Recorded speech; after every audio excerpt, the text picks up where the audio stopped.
Welcome to Educational Alpha. I'm Bill Kelly, CEO of Chi Association, and your host, bringing you on-the-ground conversations with business leaders, educators, and industry colleagues from around the globe. Educational Alpha is sponsored by iCapital, the financial technology company with the mission to power the world's alternative investment marketplace.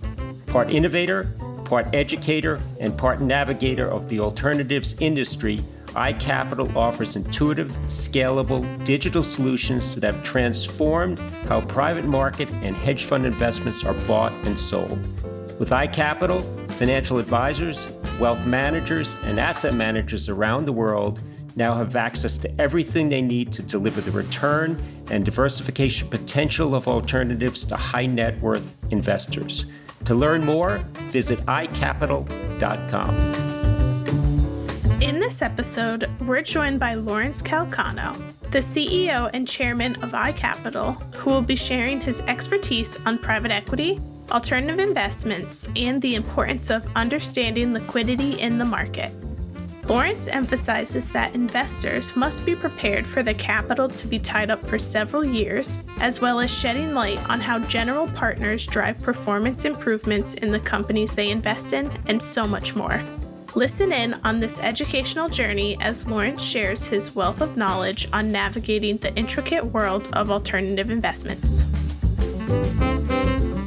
Lawrence Calcano, welcome to Educational Alpha. Thanks, Bill. Great to be here. You've been a very good partner and a good friend of Kaya's for quite a few years. And happy anniversary, by the way, 10 years at iCapital, which is fantastic. And you folks have achieved a lot, and we're going to talk about that as well. But I do want to maybe start with a little bit of your background, because I think there might be an interesting segue about not only the formation and the formative years of iCapital, but whether or not we really think about a lot of traditional businesses as more of a technology play. But we can get into that in a moment, but a little bit on Lawrence's background.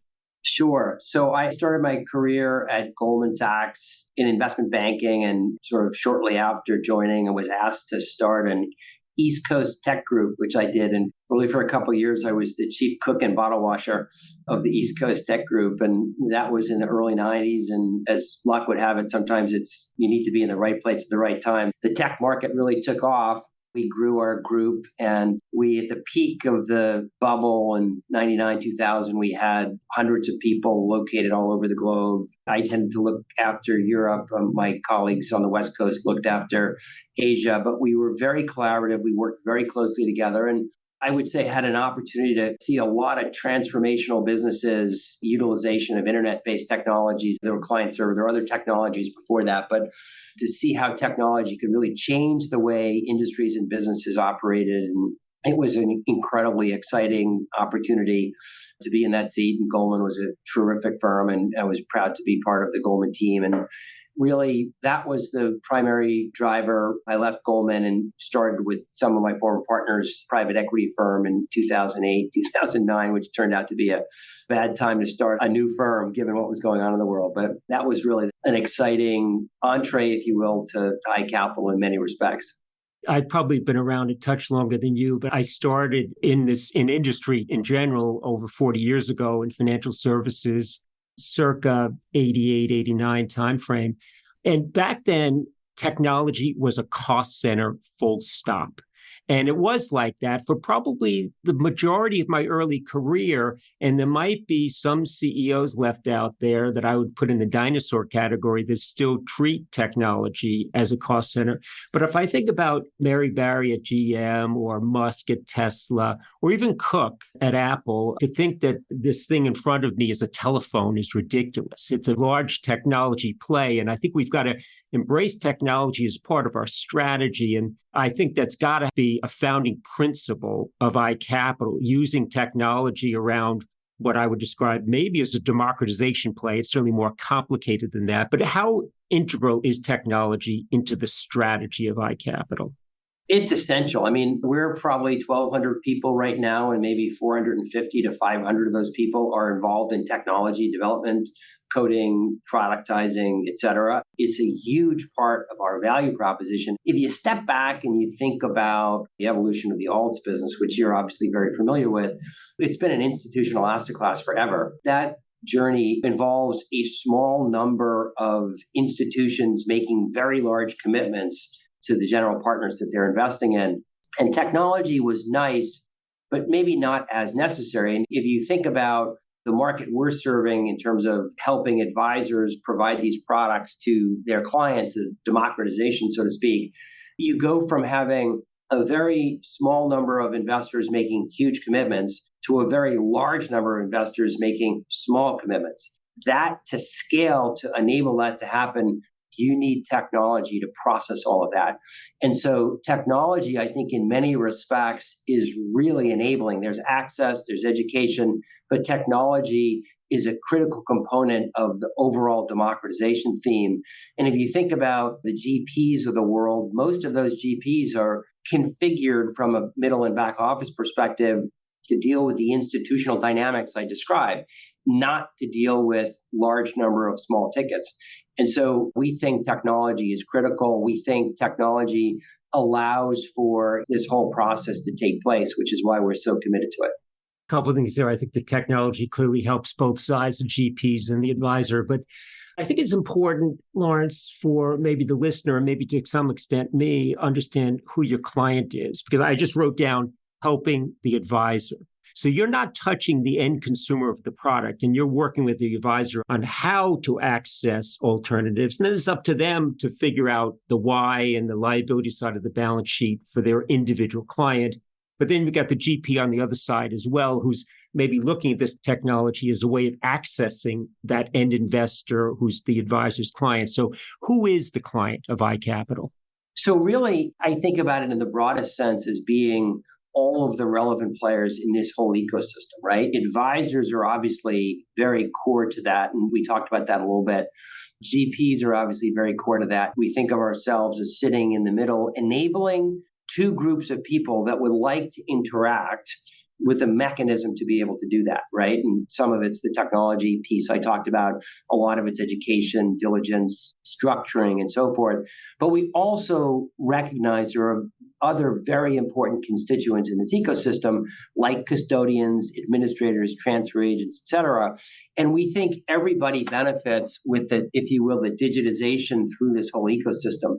And so we're trying to provide solutions to the ecosystem to be able to operate in a really scaled and efficient way, in much the same way that stock exchanges or NASDAQ have provided that capability to folks on the liquid markets, the equity markets or credit markets. And so we think that that's a really important opportunity to kind of play a platform role that helps people, again, who want to interact with each other, come together in a highly efficient way.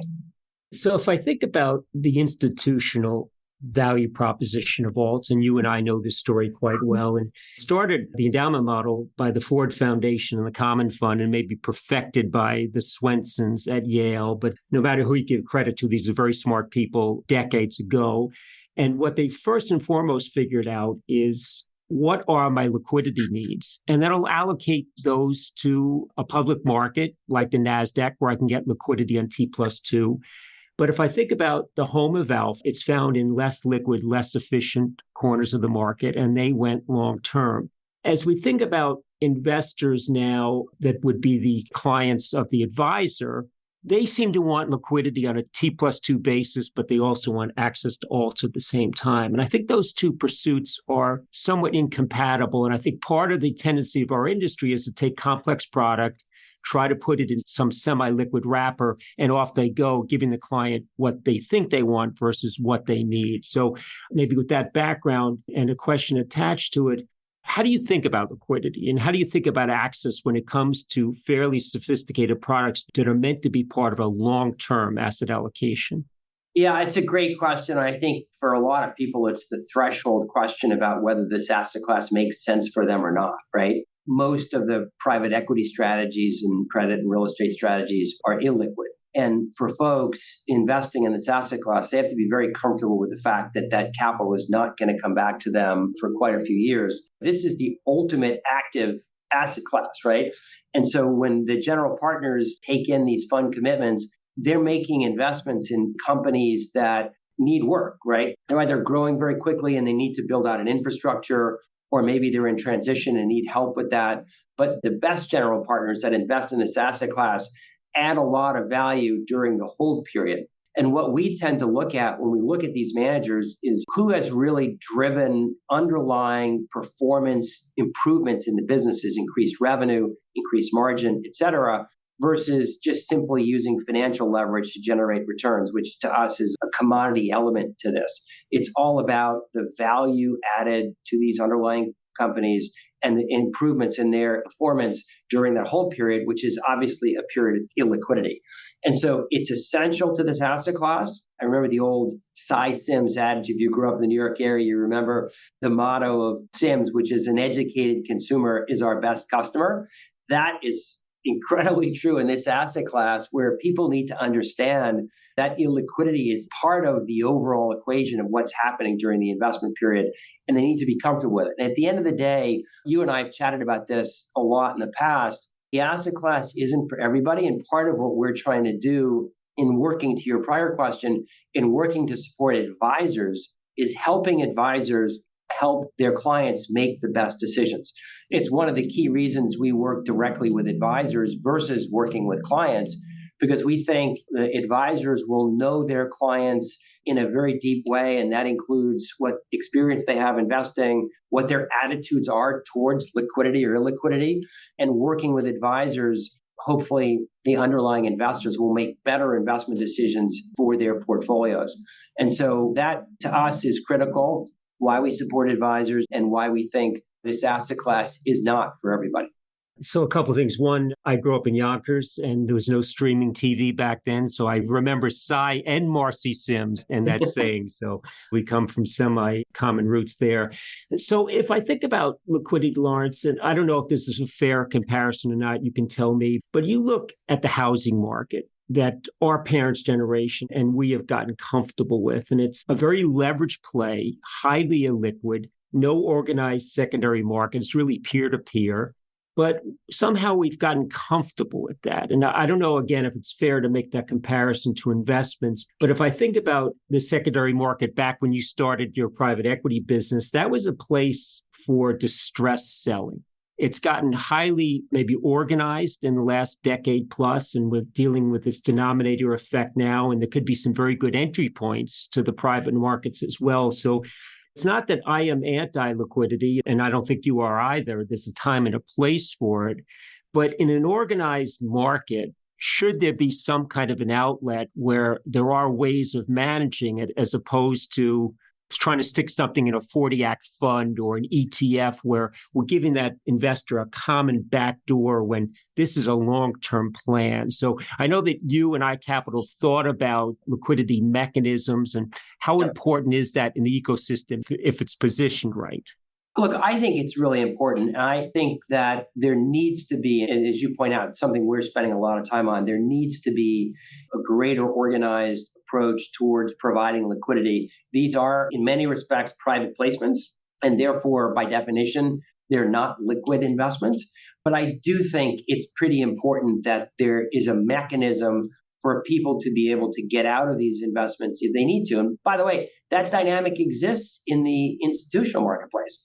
There's a very active secondary market, a large group of secondary investors, which, by the way, is one of the most popular strategies right now from an investment standpoint.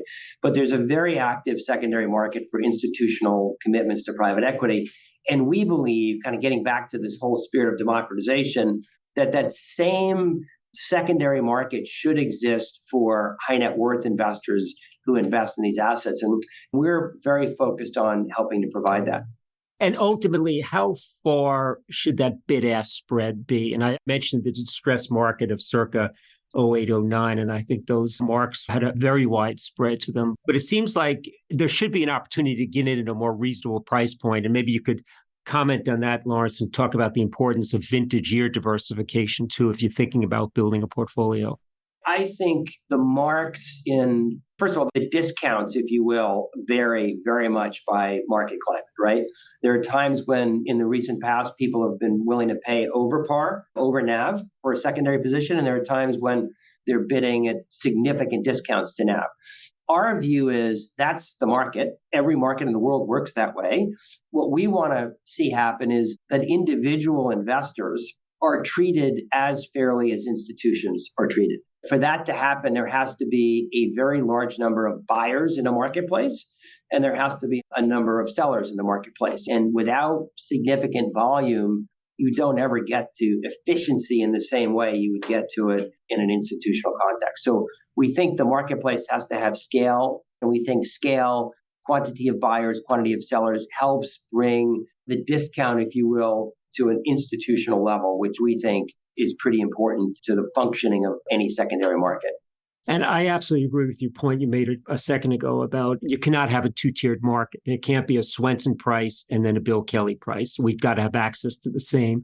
But then you do look at performance dispersion from the median to the top quartile. And I think also, Lawrence, people think about private equity as an asset class. And it could be buyout, it could be growth, it could be late-stage VC. Yeah.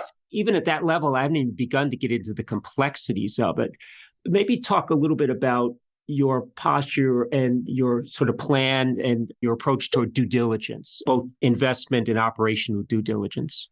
So really critical, because the reality is the difference between the top quartile manager and a fourth quartile manager in a buyout context could be 1,000 basis points, i.e. you're in a totally different asset class, right? And part of the original continuing value proposition of iCapital was getting people access to top performing managers, if you will, institutional quality managers. And that is really essential. And so to do that, we've built a team of folks who come out of the institutional consulting arena to help us make manager selection. I think there's probably close to 75 people across the firm that focus on manager selection, diligence, private equity, growth equity, venture equity, all the different flavors of credit, real estate, hedge funds, et cetera. And we have a lot of RIAs and IBDs that in large part have looked to iCapital to help them onboard and do the diligence on these investments for them to make available to their clients. And so we think the diligence component that we offer is very, very valuable and very important. It is basically built on any institutional style diligence model. I would say not every client of iCapital uses that. Some people have dedicated teams internally, and obviously it's their decision to make whether they want to insource or outsource that. But to us, it's an important part of the equation. And I think just generally, what we try to do, having built out the full value chain of capabilities, we try to provide all that on a modular basis, right? There are some firms that have great access to these first quartile managers that we're talking about and have a diligence team in place to evaluate that. And for them, they don't need to use the iCapital capabilities there. They can use the technology that we provide. Others need the sort of end-to-end solution, and we're very happy to provide that as well. And I think it just gets to, we try to meet the customers wherever they are on this journey and provide the capabilities that is most helpful for them to achieve their objectives. And I think that's maybe where the rub is, where I think about institutional access. And first off, there's very, very smart people there. And if not, I could have a consultant in the middle helping me sort this out. But when it comes to giving the individual who's got responsibility for their own retirement access to public equity and public debt markets seems a bit unfair. But then if I turn around and say, have at it, here's real estate, here's infrastructure, here's private equity, who is doing the due diligence for me? And I think that's an often understated component, but I think the most important one, because access without a fair view into what you're actually buying is going to end, I would think, for the most part, pretty poorly.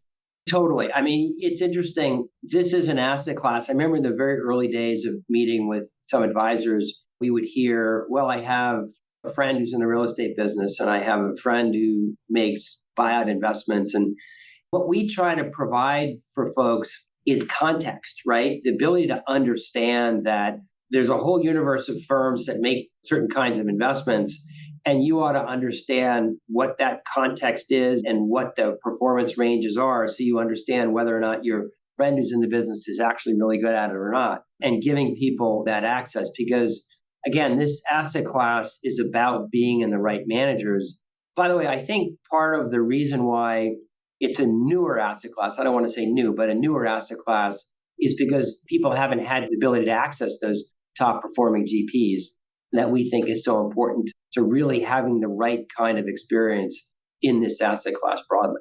Maybe in the interest of time, Lawrence, I'm going to try to throw a few pitches at you all at once, and we may have to have you back a second time. But I want to talk a little bit about governance, also the emergence of blockchain technology, and then uniform reporting. And maybe we can take those in order. So with governance, maybe in your lifetime as CEO and chairman of iCapital, there's going to be a fund where the vast majority of the LPs are individuals, not institutions. Right now, they stand side by side, and maybe the institution's the dominant player. And if the institution's in the mix, there's a concept of an LPAC, a limited partner advisory committee. And effective or not, and I say or not because we have the use of these subscription lines of credit that seem to have been in play and continuation funds that the LPs don't like, but it still persists as well. Who handles LPACs going forward when these funds are majority individuals, or does that concept fall by the wayside? And maybe it wasn't hugely effective in the first place. I think governance is really important, right? And, somebody has to represent the investors. And there are a lot of things that come up during the life cycle of an investment or a commitment to a fund that need to have LP consent. And so I think probably the first step, Bill, is where the gathering, if you will, of high net worth investors join the LPAC, right? And become part of that decision making. Right now, the flows have been predominantly institutional, and therefore the members of those committees tended to be all institutions.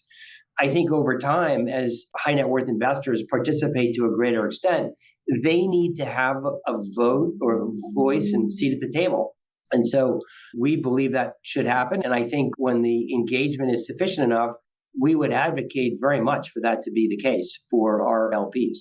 So would that be iCapital sitting in that role, or the RIA? Because as you said earlier, these ticket sizes, when you get down to the individual clients of the RIA, are very, very small, and maybe don't even have the sophistication to be asking the right questions because they delegate that to others. So who would fill that role? In our case, it would be a function of what the situation was. So when we work with large wirehouses, it might be that the wirehouse wanted to have a vote. So I think we would look at our LP base very carefully. We would look at the advisor mix to that LP base and then come up with a solution that all of the advisors that we were serving were comfortable that was the right approach. I encourage you to keep on keeping on there. I think that's great. Emerging technologies like blockchain and distributed ledger. I saw, and you're probably even more aware of this than I am, that KKR and Hamilton Lane recently came out with the garden variety Cayman-based fund, but there's a feeder fund on the blockchain. And some people think that this is a crypto play. It clearly is not. It's a technology play. And what I find very interesting about it, I want to get your views on this, is that unlike an interval fund, if this feeder fund has to raise liquidity, you have to find somebody else on the chain that wants in if you want out. The fund itself, that feeder fund, as best I understand it, does not have to raise liquidity. So as a shareholder in there, not interested in transacting, I like that because the fund does not have to raise liquidity and damage the very long-term reason why I'm in there in the first place. So how new is this? How quickly is this going to move? And how important is this development in your mind? This could be a very long topic. I'm going to try to keep this briefer, Bill. We believe that the ledger can provide capabilities and technology infrastructure to make the operations of these funds more efficient. We are spending a lot of time on this. We have a team dedicated to it. We have a number of our large consortium partners who are participating in what we're doing. I do think a lot of people have mistakenly thought that we're going to tokenize these funds and make them liquid, okay? These funds, Bill, as you know, are not illiquid because they're not tokenized. They're just illiquid, as we discussed earlier in this discussion, right? And so I do think there's a lot of people who don't really understand what this market is and the fact that it is liquid by regulatory reality. And that's the way it's probably going to be for quite a while. That does not, however, mean that the digital or distributed ledger can't play a role in the themes we talked about at the beginning of this conversation around making this asset class more efficient for all the constituents. We think that's true, and that's where we're investing. I will say that if you look at the experience across the, quote, tokenized funds, the reality is that most of those funds have ended up raising very small amounts of money. And so I don't think we're to the point yet where anybody has proven the case. And the reason I think for that is quite simple, which is tokenizing a fund on the face of it doesn't make it any more or less attractive to an investor, particularly in an illiquid context, right? And so for this to work, you have to create the most efficient infrastructure you can. And maybe that includes distributed ledger in the future. Maybe it doesn't. I don't know. But you have to have a large group of people interested in investing in a given strategy. And you have to make the product available broadly. And I think we're at the very early days of all of this. And I think everybody is learning a lot. And I applaud people who are looking at this space. And you mentioned a couple who are two of the smartest firms out there that are trying to really understand what the opportunities are. And they, like we, are all looking at how can we help make this asset class more hospitable to the high net worth investors. And probably distributed ledger will be part of, again, making it easier for people to invest. More to come on that too. So I look forward to continuing that discussion.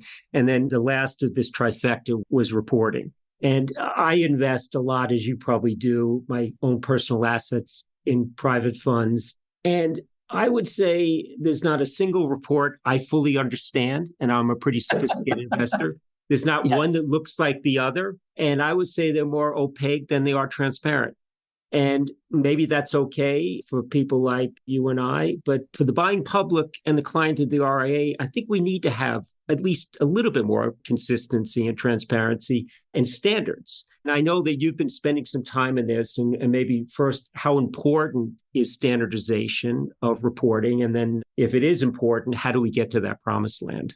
I would say clarity and transparency of reporting is critical. Whether every fund reports in a standardized way, I think, is a separate question. I think if reporting is not standardized, but it's all transparent, that's probably okay, right? I do think that what needs to continue to evolve are the reporting systems in terms of how people see their investments and the various statements they look at. I know we spend a lot of time developing dashboards to try to make it easier for people to understand the state of their alternative investments. But obviously, there are a lot of great reporting companies out there. And I think the industry together has to do a better job in terms of how we report. So much of historically, the private equity reporting has been sort of unitized, and you've got a quantity times a price, which is not really how private equity works, but it's the way the reporting systems work. And so they have to evolve to deal with LP/GP accounting. Obviously, some of the more recent interval products do have a price and a quantity, but that represents a portion of the industry. And so transparency of reporting, helping people understand the actual state of their investment, pretty critical to developing trust with your advisor and your client. And I think this asset class continues to thrive because people have developed trust. If trust doesn't develop, then I think all of the views you and I share on the importance of this asset class in a well-balanced portfolio won't happen. Because if people don't trust, they won't allocate. And that's pretty reasonable. So I think the industry as a whole needs to work collaboratively together, whether we standardize or just make all the reporting transparent. I think that's a journey that we all should be vigorously on. I think that's a great way to put a wrap on it, because I think about trust is the killer app to everything that we do. Ultimately, this is a fiduciary-based business. We've got to put the client's interests first. These clients want more access to more sophisticated product. And unless there's a table stake approach of trust, the value proposition is going to fall by the wayside. So, Lawrence, great conversation. I'd love to have you back, but congratulations on a great first 10 years. I appreciate the partnership, sponsorship, and friendship, and continue to watch you folks closely at iCapital. So thank you. Thanks, Bill. Appreciate the opportunity to talk with you. Thank you for listening to Educational Alpha. I'm your host, Bill Kelly. Learn more about the CAIA Association and subscribe to the show at caia.org. That's CAIA.org. See you next time.